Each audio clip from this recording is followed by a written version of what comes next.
الحمد لله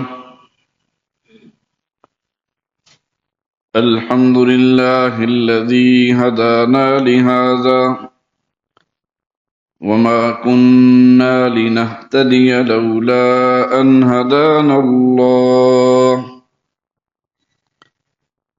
أما بعد فأعوذ بالله من الشيطان الرجيم. بسم الله الرحمن الرحيم. حضرات محترم، پچھلے تقریباً 4-5 جمعوں سے آپ حضرات کے سامنے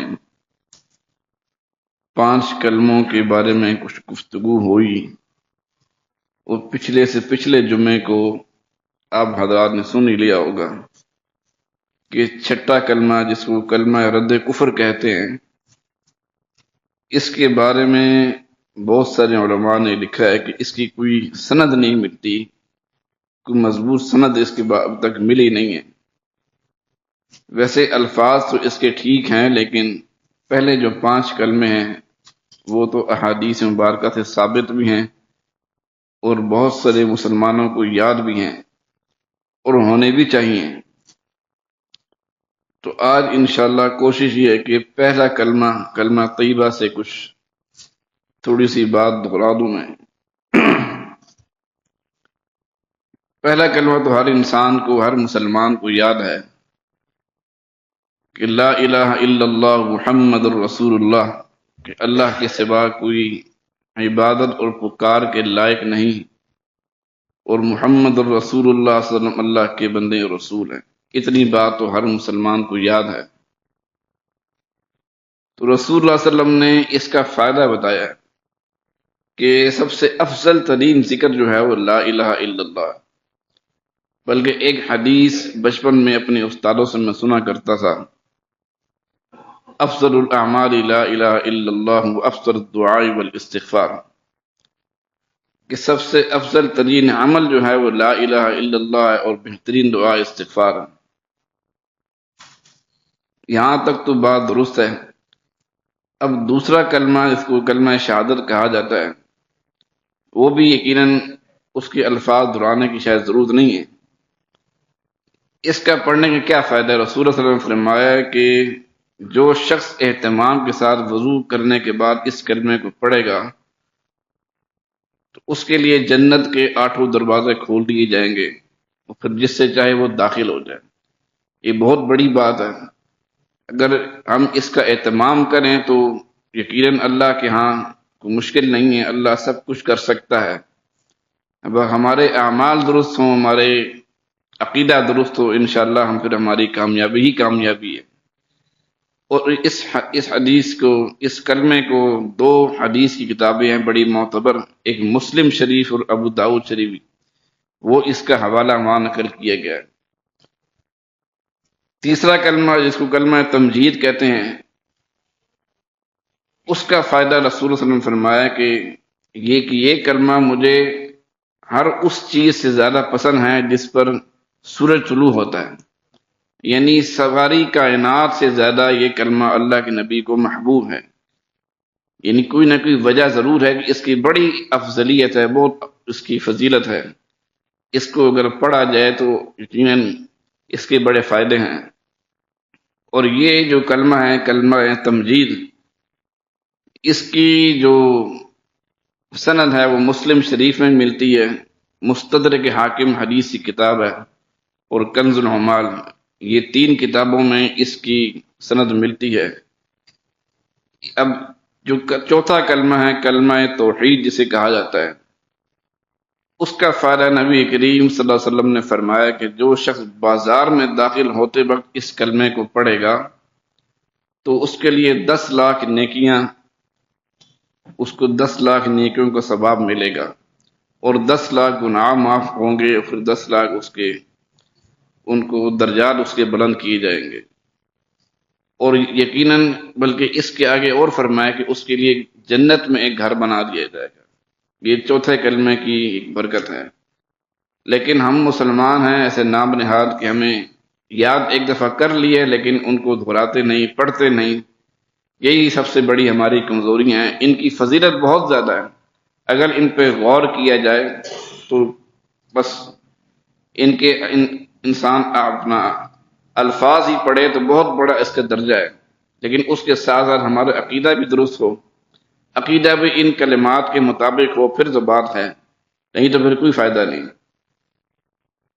اب اس کے جو سند ہے وہ حدیث کی کتاب ہے مستدرک حاکم، جیسے ابھی آپ نے سنا، اور ایک ترمذی شریف حدیث کی کتاب ہے، اس کے اندر اس کی سند لکھی گئی ہے۔ اب ہے پانچواں کلمہ، جس کو کلمہ سید الاستغفار کہا جاتا ہے۔ یہ پہلے بھی آپ حضرات نے سنا تھا کہ یہ دو طرح کے لکھے ہوئے ہیں۔ ایک جو ضعیف کلمہ لکھا ہوا ہے وہ بچپن میں سب کو یاد کیا ہوگا، میں نے بھی یاد کیا تھا کہ استغفر اللہ ربی من کل ذنب اذنبت عمدا او خطا، اس طرح کے الفاظ ہیں۔ اور کلمہ سید الاستغفار جو اصل ہے وہ آپ حضرات نے سنا ہے، پھر سنا رہا ہوں میں آپ کو۔ اللہم انت ربی لا الہ الا انت خلقتنی وانا عبدک وانا علی عہدک ووعدک ما استطعت اعوذ بک من شر ما صنعت ابوء لک بنعمتک علی وابوء بذنبی فاغفر لی فانہ لا یغفر الذنوب الا انت۔ یہ الفاظ ٹھیک ہے، یہ کلمہ سید الاستغفار جو ہے اس کے الفاظ بالکل درست ہیں۔ وہ جو پہلے والے جو الفاظ سے استغفر اللہ ربی من کل ذنب، یہ الفاظ درست نہیں، یہ حدیث کی کتاب میں نہیں ملتے۔ اس کا حوالہ ملتا ہے بخاری میں بھی، ترمذی میں بھی اور نسائی شریف میں بھی۔ اب اس کا فائدہ کیا ہے؟ نبی کریم صلی اللہ علیہ وسلم نے فرمایا کہ جس شخص نے اس استغفار کو دن میں پڑھا اور شام سے پہلے فوت ہو گیا تو وہ جنت میں جائے گا۔ پھر اس کا کیا ہے کہ جس نے شام کو پڑھا اور صبح سے پہلے ہی فوت ہو گیا وہ بھی جنت میں جائے گا۔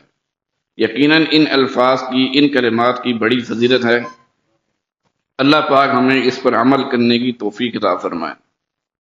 اب کلمہ چھٹا جو تھا، جس کو رد کفر کے الفاظ کے نام سے یاد کیا جاتا ہے، وہ الفاظ میں آپ حضرات کو سنائی دیتا ہوں کہ اللہم انی اعوذ بک من ان اشرک بک شیئا وانا اعلم به واستغفرک لما لا اعلم به تبت عنه وتبرأت من الكفر والشرك والكذب والغيبة والبدعة والنميمة والفواحش والبهتان والمعاصي كلها وأسلمت أقول لا إله إلا الله محمد رسول اللہ۔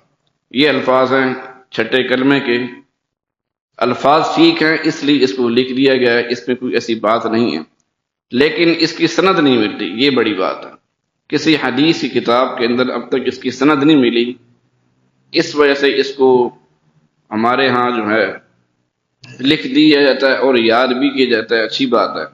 صرف مسئلہ ہے کہ سند کا، اس کا حوالہ کہیں نہیں ملتا، حوالہ مل جائے تو کیا ہی بات ہے۔ اور الفاظ بھی ٹھیک ہیں، آپ حضرات نے سن لیے، اور معنی بھی اس کا ٹھیک ہے، بہترین ہے بالکل۔ باقی اللہ سے دعا فرمائیں اللہ پاک ہماری عقائد کی اصلاح فرما دے اور دین کی صحیح سمجھ عطا فرما کر اس پر عمل کرنے کی توفیق عطا فرمائے۔ وآخر دعوانا الحمدللہ رب العالمین۔ الحمد لله الحمد لله وحده والصلاة والسلام على من لا نبي بعده ولا رسول بعده ولا معصوم بعده، أما بعد فإن خير الحديث كتاب الله وخير الهدي هدي محمد صلى الله عليه وسلم وشر الأمور محدثاتها وكل محدثة بدعة وكل بدعة ضلالة وكل ضلالة في النار۔ أعوذ بالله من الشيطان الرجيم، بسم الله الرحمن الرحيم۔ والسابقون الأولون من المهاجرين والأنصار والذين اتبعوهم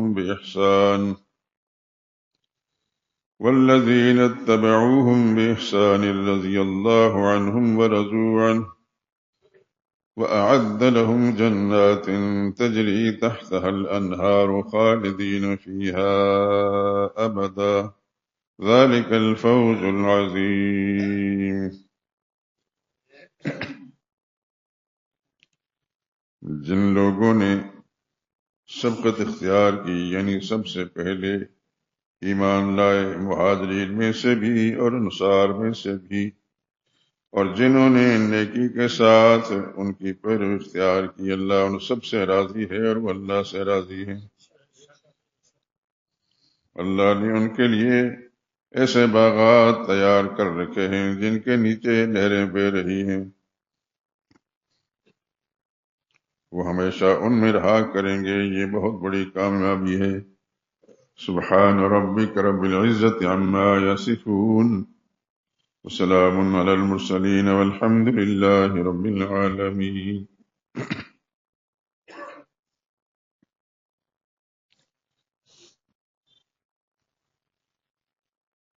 آج جو میرا موضوع ہے، چند لمحوں بعد ایک نظم آئے گی اس موضوع پر، لیکن اس سے پہلے ایک جامع قسم کی نظم، اور آپ حضرات یقیناً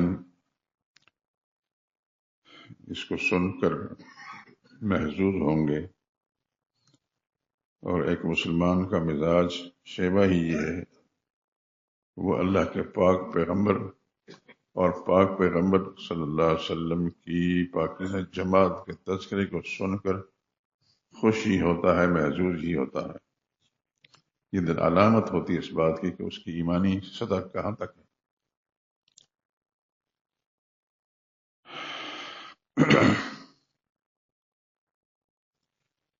یہ جو پہلی نظم ہے یہ سب صحابہ کے لیے۔ سید کونین تیرے جانثاروں کو سلام،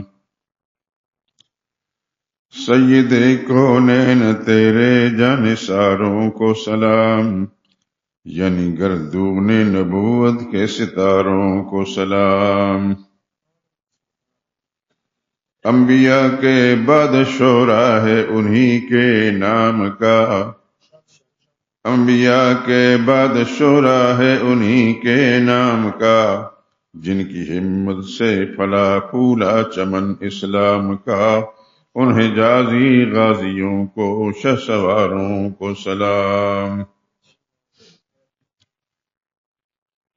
جن کی ہیبت سے لرزتے کفر کے ایوان تھے، جن کی ہیبت سے لرزتے کفر کے ایوان تھے، جن سے لرزاں شام و روم و فارس و ایران تھے،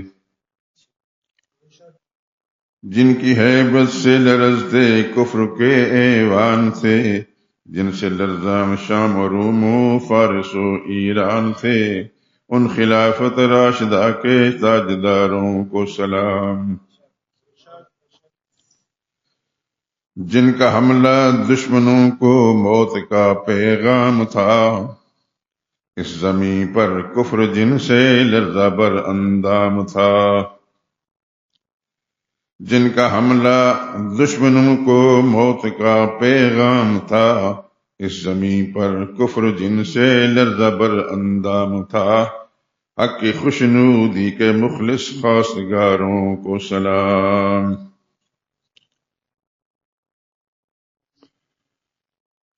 جب کہیں باطل سے ٹکراتے تھے حق کے پاسباں، حق پرستوں کے تماشے دیکھتا تھا آسماں۔ جب کہیں باطل سے ٹکراتے تھے حق کے پاسباں، حق پرستوں کے تماشے دیکھتا تھا آسماں، ان کی تیغوں کی چمکتی تیرے داغوں کو سلام۔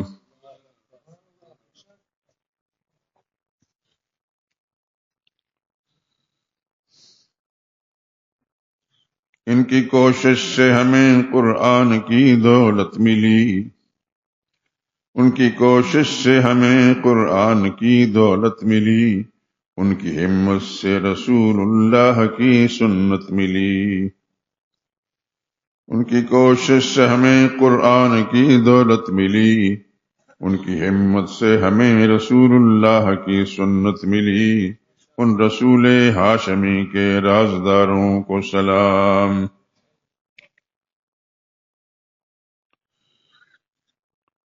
ان میں صدیق و عمر کی امتیازی شان ہے، ان میں صدیق و عمر کی امتیازی شان ہے، سو گئے اس گھر میں جس پر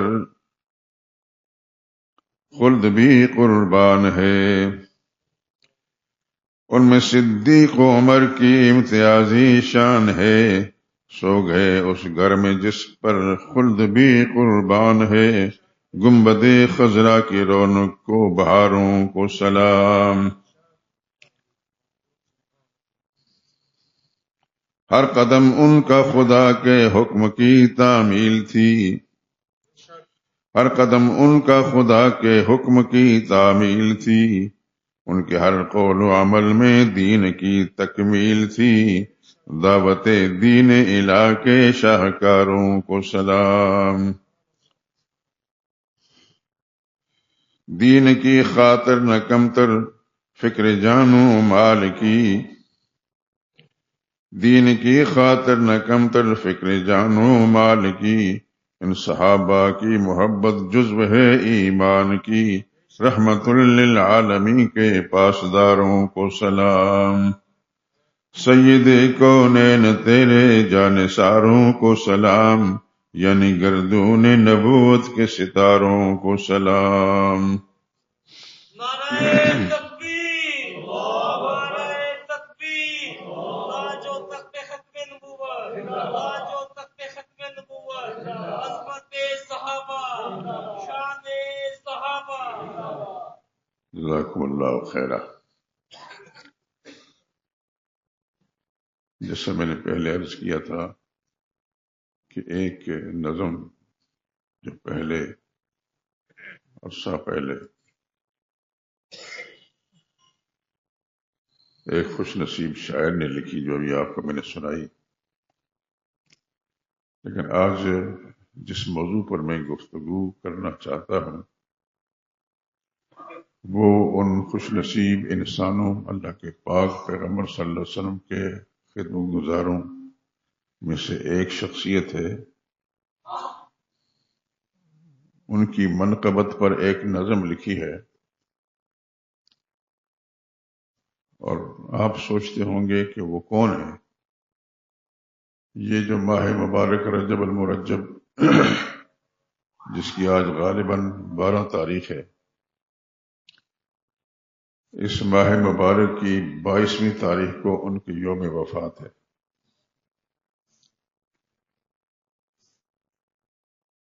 دوسری بات ان کی خصوصیت کی یہ ہے کہ یہ وہ خوش نصیب انسان ہیں، سرور کائنات صلی اللہ علیہ وسلم کی پاکیزہ امت صحابہ کرام میں جن کو بھی رب العالمین نے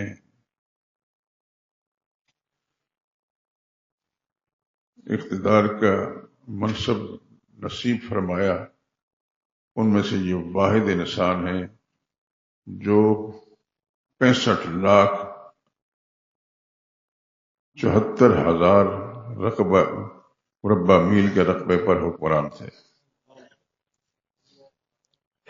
65,74,000 مربع میل کے رقبے پر یہ حکمران رہے، اور 1 دن 2 دن 10 دن نہیں، پورے 20 سال تک یہ حکمران رہے۔ آپ کے علم میں ہے سیدنا ابوبکر صدیق تقریباً 2 سال تک سرور کائنات صلی اللہ علیہ وسلم کے بعد خلیفۃ المسلمین رہے، اس کے بعد ان کا وصال ہو گیا۔ ان کے بعد سیدنا فاروق اعظم رضی اللہ تعالیٰ عنہ تقریباً 10 سال تک مسلمانوں کے امیر رہے۔ ان کے بعد پھر خلیفہ ثالث سیدنا عثمان ذی النورین رضی اللہ تعالیٰ عنہ کم و بیش 12 سال تک۔ لیکن یہ وہ خوش نصیب انسان ہے پورے 20 سال تک، لیکن اتنے بڑے رقبے پر جس کی مثال اس کے پہلے بھی نہیں ملتی، بعد میں نہیں ملتی۔ 65,74,000 مربع میل کے رقبے پر یہ حکمران ہے۔ نمبر 2، ان میں ایک خصوصیت یہ ہے کہ یہ پہلے انسان اس امت کے اندر جنہوں نے بحری بیڑا تیار کیا تھا۔ یہ پہلے انسان ہے. بحری جہاد کے بانی یہ ہیں. حدیث کے الفاظ غالباً اول جیشن یغزون البحر قد اوجبوا، پہلا لشکر جو سمندر میں جہاد کرے گا انہوں نے اپنے پر جنت واجب کر لی ہے. اور یہ شخصیت ہے سیدنا امیر معاویہ رضی اللہ تعالیٰ عنہ. نعرہ تکبیر، عظمت صحابہ، شان سیدنا امیر معاویہ. جزاکم اللہ خیرہ. نام تو خیر بہت سارے احباب کو معلوم ہے ہی، ہونا بھی چاہیے، خصوصاً جو ہمارا حلقہ ہے، ہمارے احباب ہیں. ان کو 3 باتیں میں بتا چکا ہوں اور آپ حضرات کو یاد ہوں گی. ہمارے مشن کے اندر سب سے پہلے اللہ کی توحید ہے، الحمدللہ الحمدللہ. دوسرے نمبر پر سرور کائنات صلی اللہ علیہ وسلم کی عظمت اور ان کا مرتبہ و مقام ہے. اور تیسرے نمبر پر نبی کریم صلی اللہ علیہ وسلم کے تیار کردہ پاکیزہ جماعت صحابہ کرام رضوان اللہ علیہم اجمعین. اور اب تک الحمدللہ جو اللہ کی توفیق شامل حال رہی ہے، میں اسی موضوع پر ہی گفتگو کرتا رہا. اگرچہ ضمناً دوسری باتیں بھی آتی رہی ہیں، لیکن میرا مشن کے طور پر یہ 3 ہی باتیں ہیں: اللہ کی توحید، محمد مصطفیٰ علیہ وسلم کے سنت و رسالت، اور صحابہ کرام کی عظمت.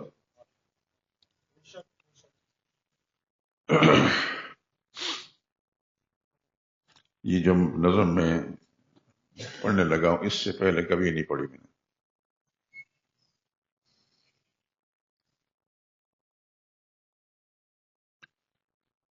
بے شک تھے اہل دین و دیانت معاویہ، بے شک تھے اہل دین و دیانت معاویہ، تھے فیض یاب بحر رسالت معاویہ. شاہد ہیں ان کے حق میں احادیث بے شمار، شاہد ہیں ان کے حق میں احادیث بے شمار، کرتے رہے ہیں وحی کی کتابت معاویہ.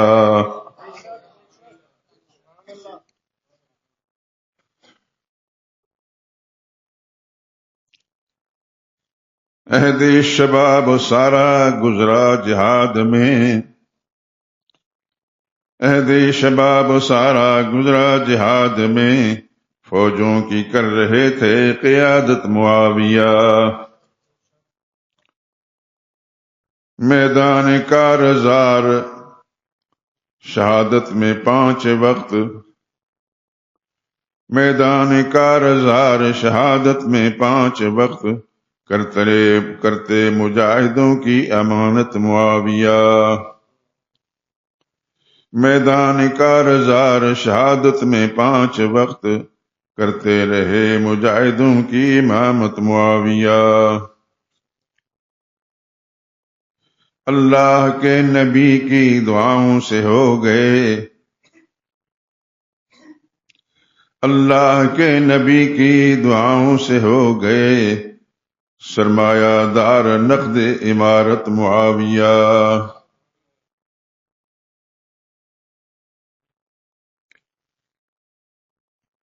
جا کر بلاد کفر میں حق و یقین کے ساتھ، جا کر بلاد کفر میں حق و یقین کے ساتھ، دیتے رہے ہیں داد شجاعت معاویہ. برسوں محاذ جنگ سے امت کے واسطے، برسوں محاذ جنگ سے امت کے واسطے، لاتے رہے ہیں مال غنیمت معاویہ. بے شک تھے اہل دین و دیانت معاویہ، تھے فیض یاب بحر رسالت معاویہ. نعرہ تکبیر، عظمت صحابہ، شان سیدنا امیر معاویہ.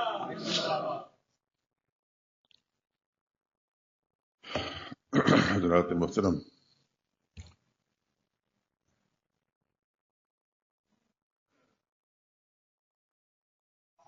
سیدنا معاویہ رضی اللہ تعالیٰ عنہ، ان کا سر کائنات صلی اللہ علیہ وسلم کے ساتھ کیا رشتہ تھا؟ ایک صحابی ہونے کے علاوہ بے شمار صحابہ تو ہیں، لیکن نسبی رشتہ بہت سے لوگوں کا نہیں ہے، لیکن ان کا سر کائنات صلی اللہ علیہ وسلم کے ساتھ نسبی رشتہ بھی تھا، اور وہ یہ کہ یہ رسول اللہ صلی اللہ علیہ وسلم کے سالے تھے۔ ان کی زوجائے، ان کی ہمشیرہ مقدسہ مطہرہ ام المومنین سیدہ ام حبیبہ رضی اللہ تعالی عنہا رسول اللہ صلی اللہ علیہ وسلم کی زوجہ مطہرہ تھی۔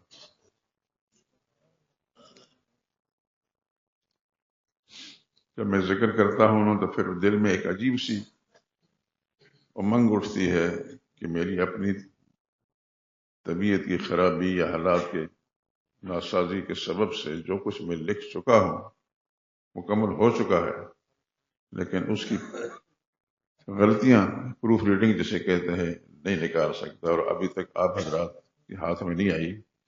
میری لکھی ہوئی کتاب میں سے یہ بڑی کتاب ہے،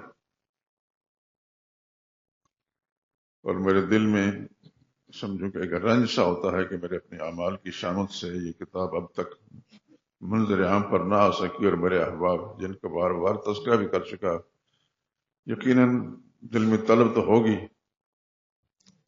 اللہ سے دعا کریں اس موقع پر بھی کہ خدا کو جلدی اس کا منظر عام لانے کی توفیق عطا فرمائے۔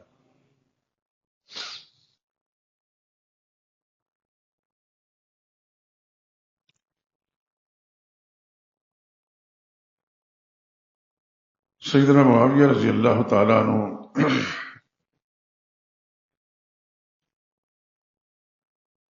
یہ ایک طرف سے حضور صلی اللہ علیہ وسلم کے سالے تھے، ام المومنین سیدہ ام حبیبہ کے بھائی تھے، دوسری جانب یہ ایک جلیل قدر صحابی جن کو کتے پہلے بھی بھونکتے تھے اور آج بھی بھونک رہے ہیں، سیدنا ابو سفیان رضی اللہ تعالیٰ عنہ کے صاحبزادے ہیں۔ اور یہ بات جو میں کر رہا ہوں یہ آج کی بات نہیں، اس سے پہلے بھی آپ حضرات شہری زندگی گزارنے والے ہیں، اور یقیناً اہل دین کے ساتھ کسی نہ کسی پہلو سے وابستہ بھی رہے ہیں اور رہیں گے۔ اللہ آپ کو قائم رکھے، لمبی زندگی، صحت والی دے اور ایمان کی سلامتی نصیب کرے۔ یہ فرزند ہیں سیدنا ابو سفیان رضی اللہ تعالیٰ عنہ۔ اب کوئی کہے گا ابو سفیان تو رسول اللہ کے شدید مخالف تھے، ابو سفیان تو کیا حضرت عمر فاروق اعظم مخالف تھے؟ ایک آدمی ہے جس نے حضور صلی اللہ علیہ وسلم کے ساتھ شناسائی کے بعد مخالفت نہیں کی، اس کا نام ابو بکر صدیق رضی اللہ تعالیٰ عنہ، جس نے پوری زندگی رسول اللہ صلی اللہ علیہ وسلم کی مخالفت میں ایک جملہ بھی نہیں بولا۔ باقی سارے کے سارے بڑے بڑے صحابہ کرام کسی نہ کسی پہلو سے رسول اللہ صلی اللہ علیہ وسلم کے دامن سے وابستہ ہونے سے پہلے کفر میں تھے، شرک میں تھے، اور رسول اللہ صلی اللہ علیہ وسلم کے مخالفین میں شامل تھے۔ لیکن جب ایمان لائے تو پھر آج کوئی ماں کا لال ایسا ہے جو فاروق اعظم کے بارے میں کوئی بدگوئی کرے؟ مسلمان کی بات کر رہا ہوں، مسلمان سوچ بھی نہیں سکتا کہ فاروق اعظم رضی اللہ تعالیٰ عنہ کافر تھے، کافر رہے ہیں، رسول اللہ کے دشمن رہے، ایسا نہیں۔ وہ ایمان ایسے لائے کہ اس کی پھر کوئی مثال نہیں ملتی۔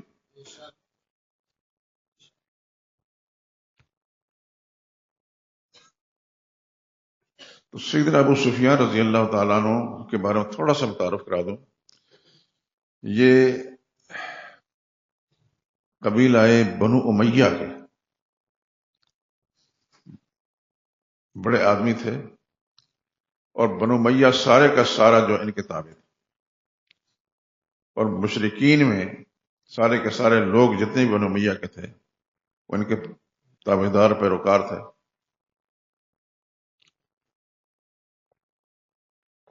یہ رسول اللہ صلی اللہ علیہ وسلم کے ساتھ عقیدے کے ساتھ مخالفت ان کی رہی ہے، لیکن انہوں نے کوئی ایسی مذموم حرکت نہیں کی، بےہودگی اور بدتمیزی کی حرکت نہیں کی جس کو یاد کر کے ہم اس پر اظہار افسوس کریں. مشرکین کے اندر ایک ابو جہل ایسا ملعون تھا، یا رسول اللہ صلی اللہ علیہ وسلم کے خاندان میں رشتہ داروں کے اندر ابو لہب ایسا بدبخت تھا جس نے رسول اللہ صلی اللہ علیہ وسلم کو اذیت پہنچائی کسی پہلو سے. لیکن ابو سفیان رضی اللہ تعالیٰ عنہ کا کوئی ایک عمل ایسا بھی نہیں ملتا کہ جس نے رسول اللہ صلی اللہ علیہ وسلم کی شان میں کوئی بدگوئی کی ہو، گستاخی کی ہو، یا رسول اللہ صلی اللہ علیہ وسلم کو اذیت پہنچائی ہو. چونکہ قوم کے لیڈر تھے، اور لیڈر ہونے کے لحاظ سے پھر انہوں نے وہی کچھ کرنا تھا جو قوم چاہتی تھی، لیکن اس کے باوجود بھی بڑے مثبت رہے. ایک مثال دیتا ہوں تاکہ آپ کو جلدی بات سمجھ میں آ جائے گی. رسول اللہ صلی اللہ علیہ وسلم کی صاحبزادی میں سیدہ فاطمہ رضی اللہ تعالی عنہ ایک دفعہ خانہ کعبہ کے اندر ابو جہل ملعون نے ان کو منہ پر تھپڑ مارا. چھوٹی سی بچی، قوم کا لیڈر ہے، اس کو کیا جھستا ہے کہ ایک بچی کو مخالف، تو چلو مخالف صحیح، لیکن رسول اللہ صلی اللہ علیہ وسلم کی چھوٹی سی بچی پر ایسا تھپڑ مارنا یہ کمینگی کی بدترین قسم. وہ روتی ہوئی رسول اللہ صلی اللہ علیہ وسلم کی خدمت میں پہنچی. حضور صلی اللہ علیہ وسلم نے، میری بات کو دھیان سے سنیں، ابو سفیان رضی اللہ تعالیٰ عنہ نے فرمایا وہ جو ابو سفیان ان کو جا کر شکایت کرے.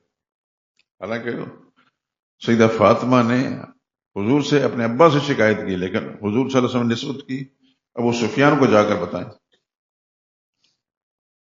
آپ حیران رہیں گے کہ ابو سفیان کے پاس جیسا سیدہ فاطمہ گئیں اور ان کو سارا کچھ بتایا کہ اس طرح وہ آدمی جو ہے اس نے مجھے تھپڑ مارا ہے. تو ابو سفیان اس وقت تک ایمان نہیں لائے تھے.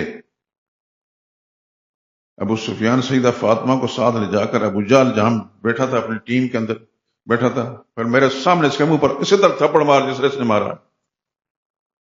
نعرہ تکبیر، اور اسی طریقے سے ہوا.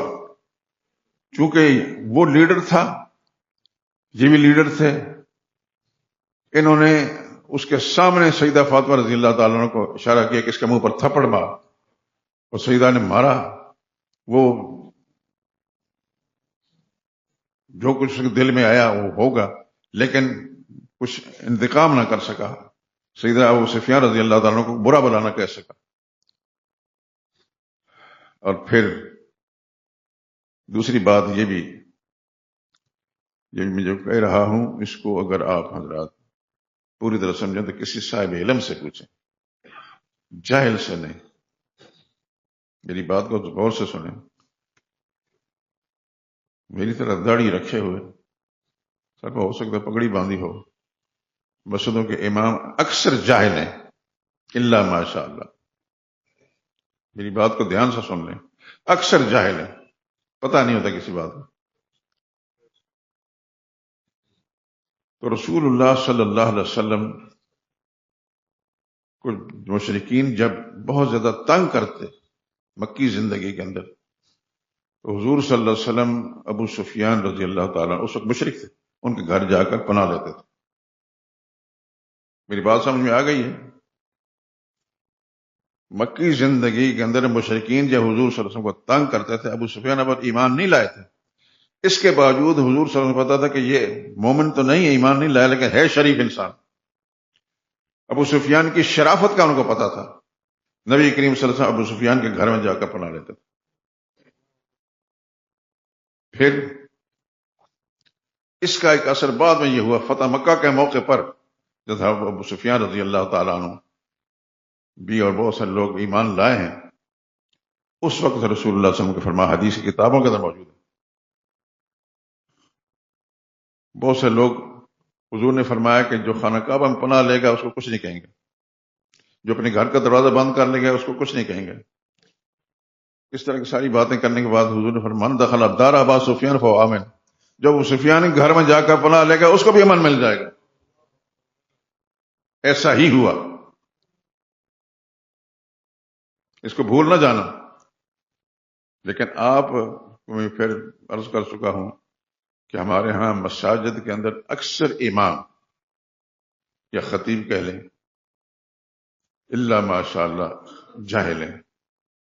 نہ ان کے پاس کتاب ہوتی ہے نہ کتاب دیکھی ہوتی ہے.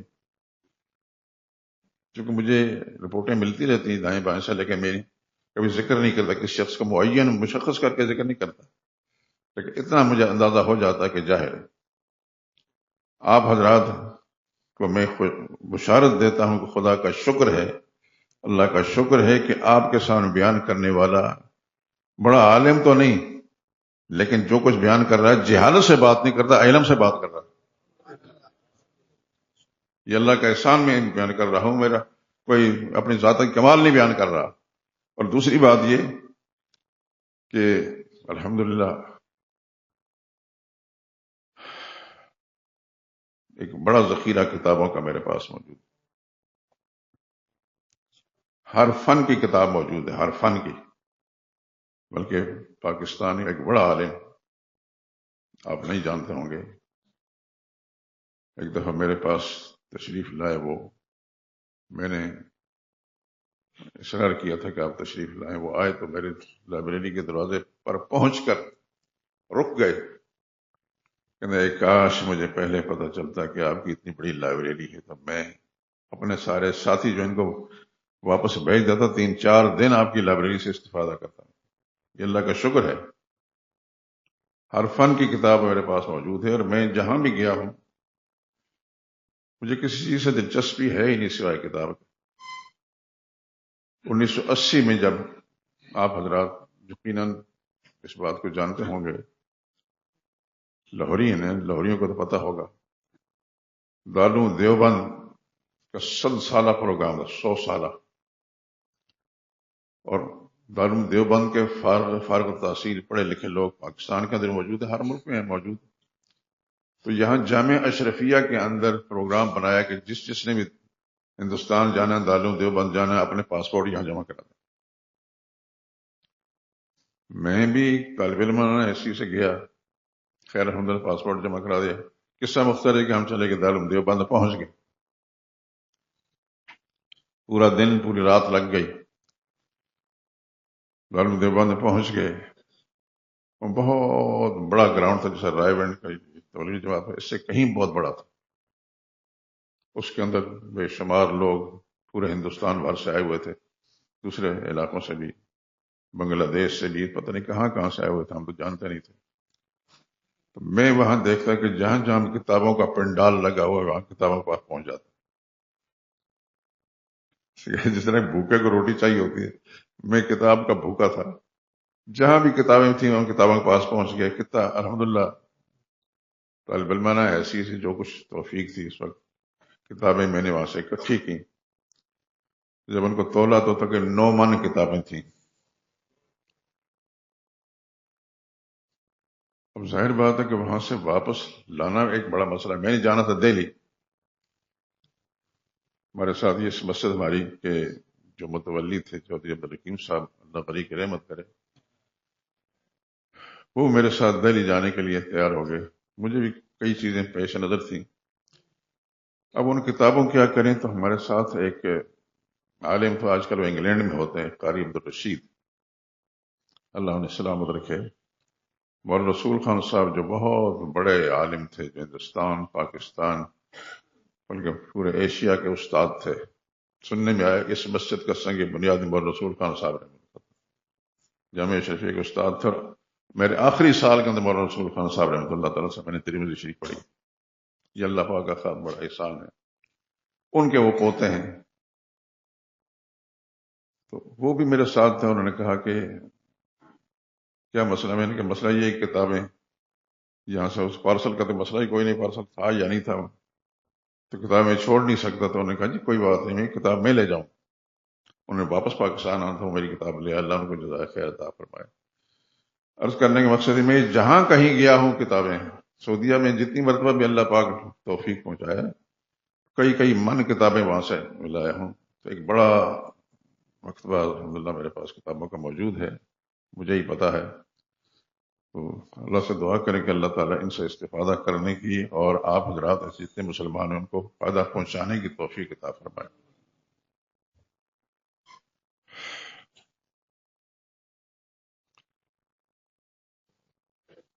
بات سیدنا معاویہ رضی اللہ تعالیٰ عنہ کی ہو رہی تھی۔ یہ بڑے انسان ہیں اور بڑے باپ کے بیٹے ہیں۔ سیدنا ابو سفیان رضی اللہ تعالیٰ عنہ کو بے شمار لوگ، بلکہ میں دکھ کے ساتھ یہ کہہ رہا ہوں، قرآن میرے ہاتھ کے اندر ہے، دکھ کے ساتھ کہنا پڑتا ہے کہ سنی کہلانے والا، سنی جاہل بدترین قسم کے لوگ سنی کہلاتے ہیں، وہ بھی ابو سفیان رضی اللہ تعالیٰ عنہ کی شان میں گستاخی کرتے ہیں، سیدنا معاویہ رضی اللہ تعالیٰ عنہ کی شان میں گستاخی کرتے ہیں۔ ہم یہی کہہ سکتے ہیں خدا ان کو ہدایت دے، ہدایت کی دعا کر سکتے ہیں، لیکن ہر وہ شخص جو قصداً ارادتاً صحابہ کرام کی شان میں گستاخی کرتے ہیں، اس پر ہزار ہزار لعنت۔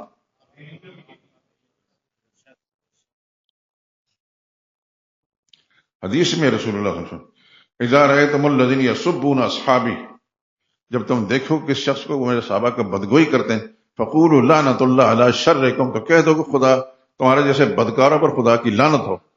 یہ حضور صلی اللہ علیہ وسلم کا فرمان ہے، میں اپنی طرف سے نہیں کہہ رہا۔ اور یہ دعا کرتے رہیں میرے دوستوں کہ اللہ مجھے، آپ کو، ہماری نسلوں کو صحابہ کی سچی محبت نصیب فرمائے۔ جو کچھ میں کہہ رہا ہوں یہ بھی خدا کی توفیق سے ہے، میرا کوئی کمال نہیں ہے۔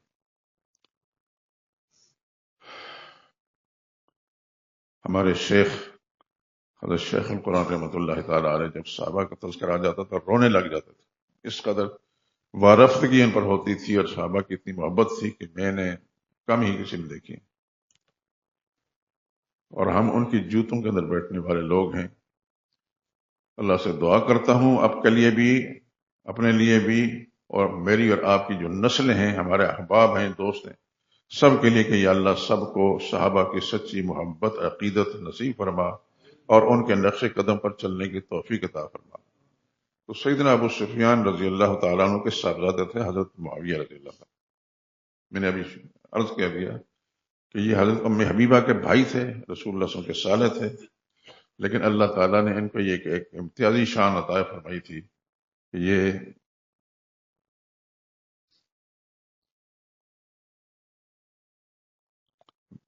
بحری بیڑا انہوں نے تیار کیا تھا۔ اور حضور صلی اللہ علیہ وسلم یہ حدیث بھی ہے، اول جیش من امتی یغزون البحر، میری امت کا پہلا لشکر جو سمندر کے اندر غزا کرے گا، قد اوجبوا ان جنت انہوں نے واجب کر دی۔ اور یہ امتیاز بھی اللہ تعالیٰ نے ابو سفیان کی اولاد کو حضرت معاویہ رضی اللہ تعالیٰ کو دیا۔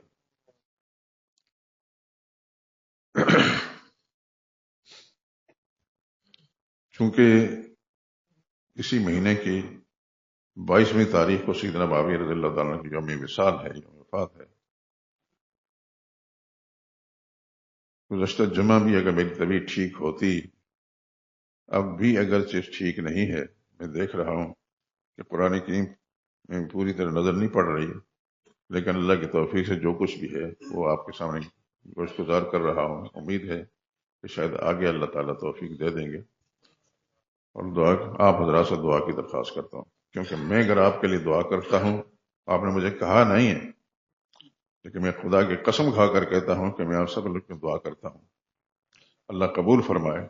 تو میں آپ سے امید رکھتا ہوں کہ میرے لیے دعا کریں، اور میری یہ جسمانی جو تکلیف ہے اس کو رفع کرنے کے ساتھ ساتھ مجھے جو دین کا کام ہے، میری زندگی کی آخری سانس تک میرا رب مجھ سے دین کا کام لے لے، بس مجھے اور کچھ بھی نہیں چاہیے۔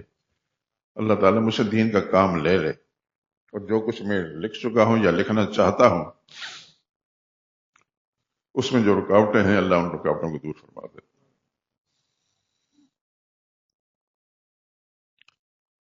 ایک چیز کا ذکر میں نے آپ سے اس سے پہلے نہیں کیا، ابھی کر رہا ہوں۔ کئی سال پہلے اللہ پاک نے توفیق دی، میں نے ایک کاتب جو سرگودا میں تھا، بہت اچھا لکھنے والا تھا، وہاں سے جا کر اس کو لایا اور اس کے ذمہ لگا کر قرآن کریم کی کتابت کرائی۔ اس زمانے میں 100 روپے فی صفحہ کتابت ہوتی تھی اور میں نے اس کو 200 روپے فی صفحہ دیا. میرے دل میں ایک طلب تھی. اور کیوں ایسا کیا؟ میرے دل میں یہ تھا کہ اللہ تعالیٰ مجھے توفیق دے تو میں اس کا ترجمہ لکھوں گا،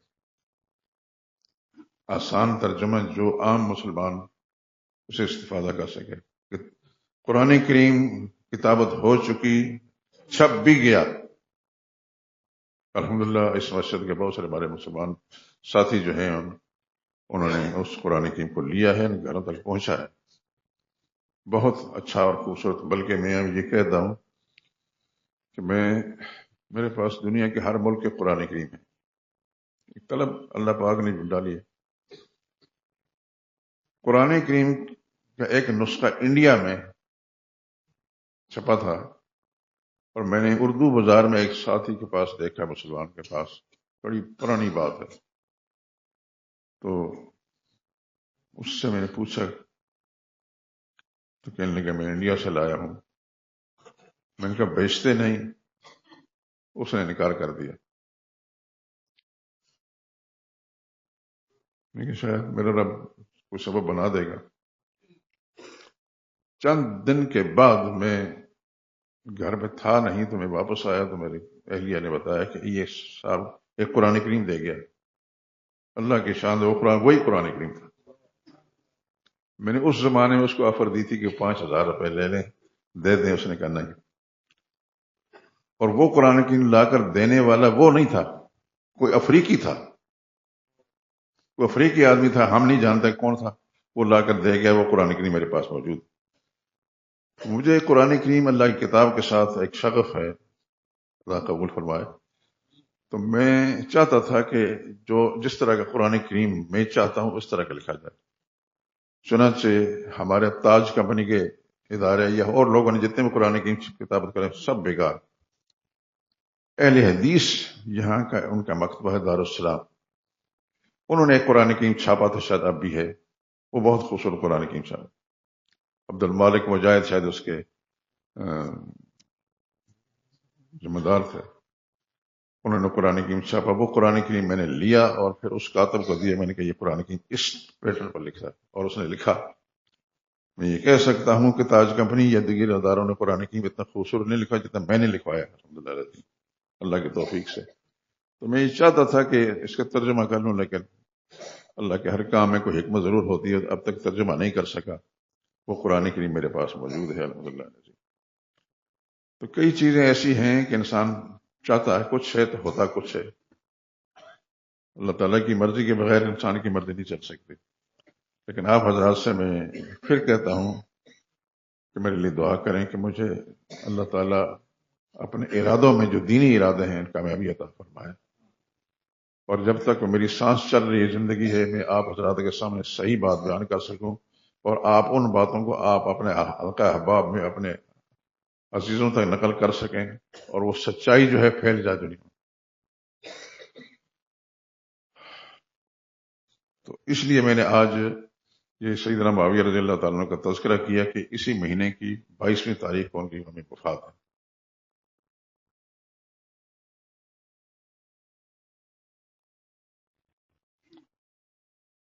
اور یہ آپ سن ہی چکے ابھی کہ صحابہ میں سب سے زیادہ برسر اقتدار رہنے والے سیدنا معاویہ ہیں رضی اللہ تعالیٰ عنہ. پھر صحابہ میں سب سے زیادہ عرصہ اقتدار کے منصب پر رہنے والے سیدنا معاویہ رضی اللہ تعالیٰ. لیکن جنہوں نے سب سے زیادہ بحری بیڑا تیار کر کے بحریہ کی بنیاد ڈالی اور اس وقت سے لے کر آج دنیا کے اندر جہاں کہیں بھی ہے وہ سیدنا معاویہ رضی اللہ تعالیٰ عنہ کی کوششوں کا نتیجہ ہے. کاش کہ ہمارے پاکستان کے حکمران بھی، یہاں کے فوجی بھی، دوسرے بھی، ان کو خدا توفیق دے دے کہ جب بھی یہ کام کریں تو سیدنا معاویہ رضی اللہ تعالیٰ کا نام ضرور لیں. کام انہوں نے کیا ہے، بنیاد انہوں نے ڈالی ہے. حضور صلی اللہ علیہ وسلم کا واضح فرمانا بھی سنا چکا ہوں کہ میری امت کا پہلا لشکر جو بحری جہاد کرے گا انہوں نے اپنے اوپر جنت واجب کر دی ہے. اور ایک بات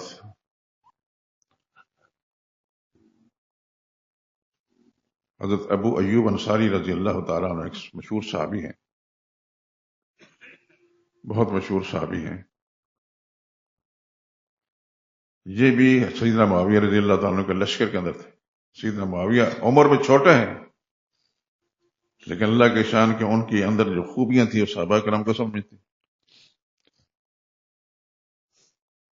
بیمار ہو گئے حضرت ابو ایوب انصاری، اور بیماری اتنی بڑھ گئی کہ انہیں اپنے بچنے کی امید نہ رہی، تو انہوں نے حضرت معاویہ رضی اللہ تعالیٰ عنہ کو بلا کر کہا کہ بھائی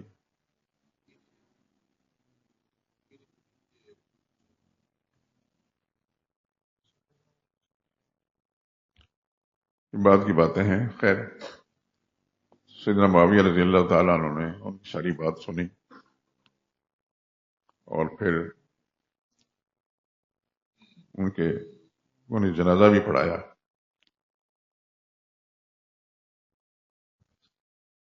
لیکن جنازہ ان کے بیٹے نے پڑھایا. آپ حضرات شاید اس بات کو سن کر کچھ اپراٹ محسوس کریں گے. سیدنا معاویہ رضی اللہ تعالیٰ عنہ حضور کے صحابی ہیں، اور وہ صحابی کے بیٹے ہیں.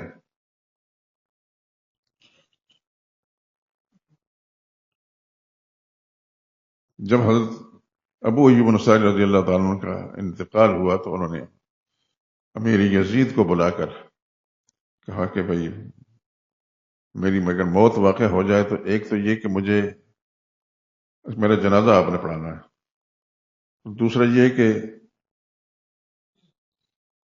رومی حکومت کے جو دارالحکومت ہے اس کے پاس جا کر دفن کرنا. چنانچہ امیر یزید نے ایسا ہی کیا، اور جس وقت قبر کھود رہے تھے تو انہوں نے حکومت نے مطلب پیغام بھیجا، یہ کیا کر رہے ہو؟ انہوں نے کہا ہم اپنے صحابی، اپنے پیغمبر کے صحابی کے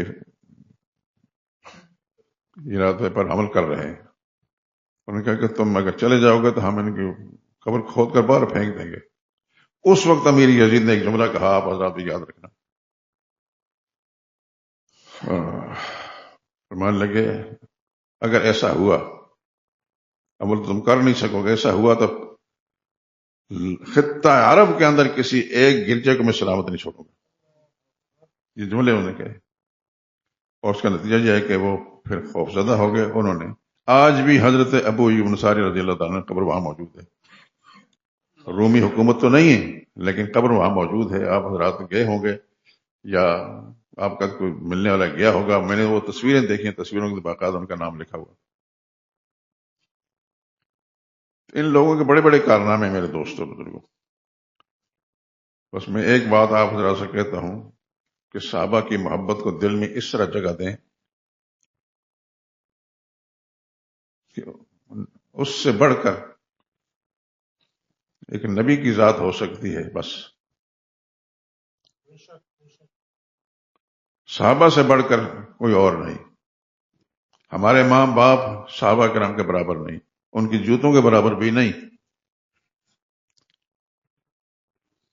میں جس خاندان کی نسل میں سے ہوں، بڑے بڑے اولیاء اللہ گزرے ہیں، میں تو کچھ بھی نہیں، لیکن وہ جو بڑے بڑے اولیاء اللہ گزرے ان کو بھی صحابہ کرام کی جوتوں کے برابر نہیں سمجھتا.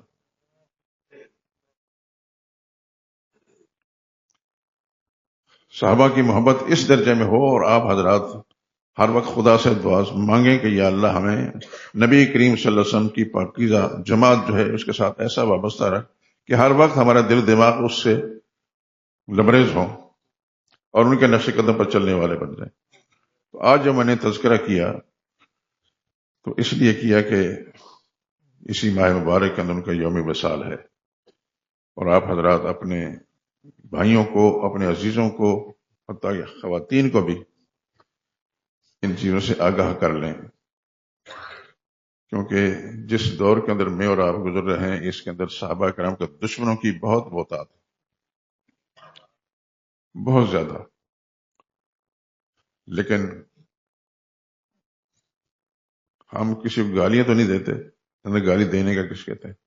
اللہ سے دعا ضرور مانگتے ہیں کہ خدا کی صحابہ کی محبت ہمارے دلوں میں ڈال دے، ہمارے حلقہ احباب کے دلوں کے اندر بھی صحابہ کی محبت ڈال دے اور ان کے نقش قدم پر چلنے کی توفیق عطا فرمائے. کیا ٹائم ہے میرے پاس سے گھڑی نہیں ہے، ہو گیا ٹائم. زندگی نے اگر ساتھ دیا تو انشاءاللہ میری طبیعت ٹھیک ہو جائے تو پھر انشاءاللہ اس موضوع پر گفتگو کریں. وآخر دعوانا الحمدللہ رب العالمین.